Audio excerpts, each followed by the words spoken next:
Oleh karena itu saya juga memakai baju khas Asia Selatan disebut dengan kurte.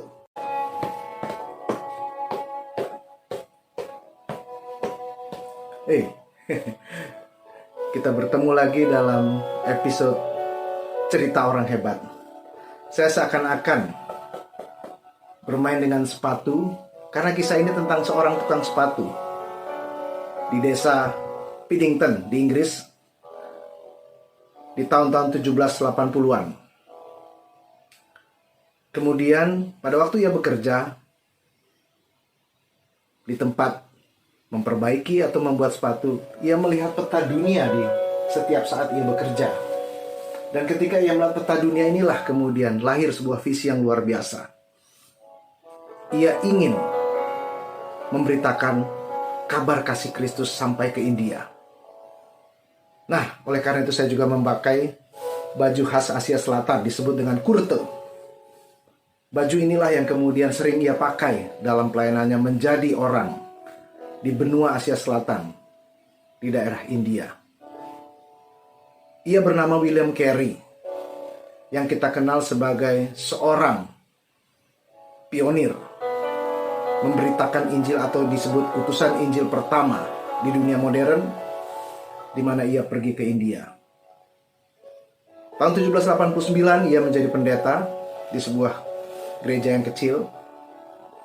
Ia orang sederhana, tidak punya gelar tinggi, tapi bukan berarti ia orang bodoh. Ia belajar firman Tuhan, ia menguasai semua bahasa-bahasa asli Alkitab, dan bukan itu saja, ia menambah dengan bahasa Latin, ia menambah dengan bahasa Itali, ia menambah dengan bahasa Belanda, dan kemudian ketika ia melayani di daerah India, ia bahkan menguasai lebih banyak lagi bahasa-bahasa atau sub-bahasa di daerah itu. Nah, kisahnya bermula ketika William Carey di tempat sepatu melihat peta dunia dan kemudian lahir sebuah visi. Saya ingin menjadi berkat di sana.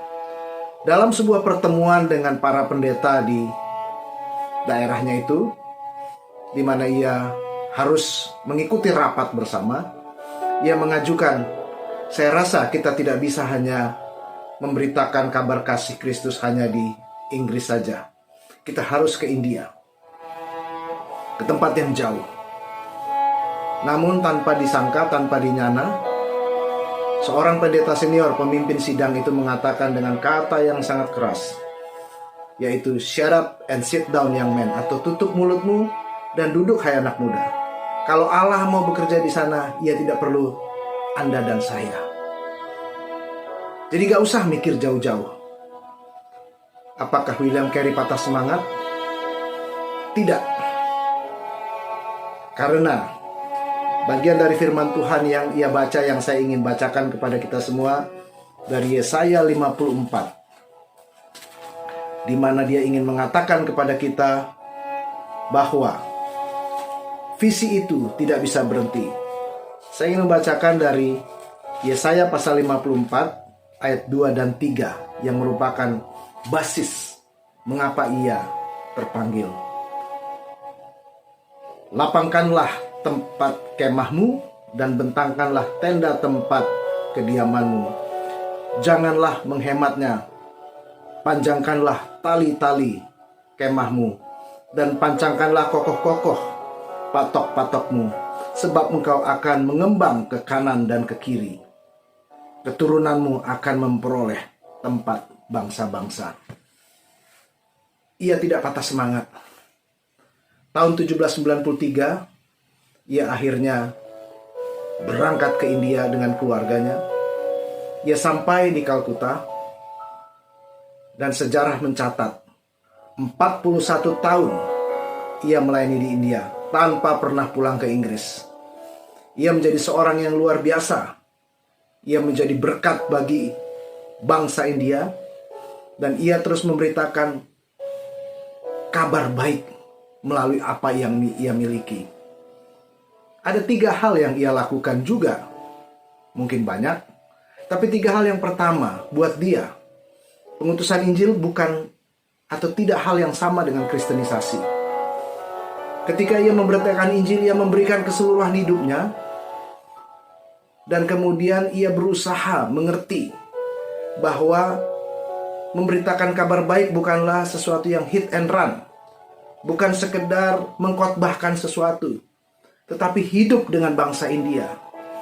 Ia hidup dengan semua hal yang mereka lakukan. Ia bersama-sama dalam pergumulan orang-orang di India. Sungguh mengagetkan, baru 7 tahun setelah ia melayani ada seorang yang menjadi Kristen. Tapi ia tetap memberitakan kabar baik. Ia tetap punya komitmen bahwa hidupnya untuk kabar baik dan hidup untuk kabar baik. Yang kedua, sangat berhubungan dengan kabar baik itu, ia adalah seorang yang sangat memperhatikan kehidupan keseluruhan, kehidupan orang India yang pada waktu itu dipenuhi dengan segala macam peraturan kasta. Bahkan hal yang paling menyakitkan ia lihat adalah ketika terjadi peristiwa sati di mana setiap kali seorang suami meninggal, istri harus ikut dibakar. Buat dia itu sesuatu hal yang tidak menyenangkan, sehingga ia banyak berbicara tentang hal-hal keadilan. Ia berbicara tentang pemenuhan kebutuhan hidup. Ia juga berbicara tentang berbagai hal yang lain yang boleh dikatakan tidak boleh dilakukan oleh orang ketika kita hidup sebagai sesama manusia. Ia adalah pelaku keadilan, ia adalah pelaku kemanusiaan. Ia melakukan semuanya itu dalam kata-kata, aksi, dan tindakannya. Bagi dia, pemberitaan Injil tidak bisa dipisahkan dari kesalehan sosial. Kesalehan individu itu baik dan harus, tetapi itu tidak bisa terpisah dari sebuah kesalehan sosial. Memperhatikan kebutuhan orang-orang, bahkan kalau dia harus melakukan upaya-upaya untuk membela orang-orang yang lemah. Bahkan ia tidak pernah mau minum gula karena dia tahu gula itu dipakai atau diambil oleh pemerintah Inggris dari bagian-bagian di Karibia di mana ada perbudakan yang menghasilkan gula. Ia orang yang mengerti Injil adalah keadilan dan keadilan adalah kemanusiaan. Yang ketiga, ia adalah orang yang terus mempunyai visi. Walaupun ia dihambat, ia tidak berhenti. Kisah ketika ia harus berbicara di antara para pendeta tidak membuat dia berhenti. Kisah-kisah kehidupan yang berat di India tidak membuat ia berhenti. Ia mempunyai moto yang luar biasa. Expect great things from God, attempt great things for God. Harapkan sesuatu yang besar dari Allah dan lakukan sesuatu yang besar dari Allah. Setelah 41 tahun ia mengakhiri karya misionari di India. Ia bukan hanya dikenal sebagai seorang rohaniwan, tapi ia dikenal sebagai botanis, seorang ahli ekonomi, seorang ahli sosial kemanusiaan, dan masih banyak lagi, dan menguasai menerjemahkan kitab suci kepada berbagai bahasa di India. Kehidupan yang luar biasa. Dari seorang yang sederhana, tidak punya gelar, perawakan tidak luar biasa, dan hanya mengandalkan pengharapan dari Tuhan dan memberikan hidupnya kepada banyak orang. Expect great things from God. Attempt great things for God. Harapkan yang besar dari Allah dan usahakan yang besar dari Allah. Berdoa, tetapi juga bekerja.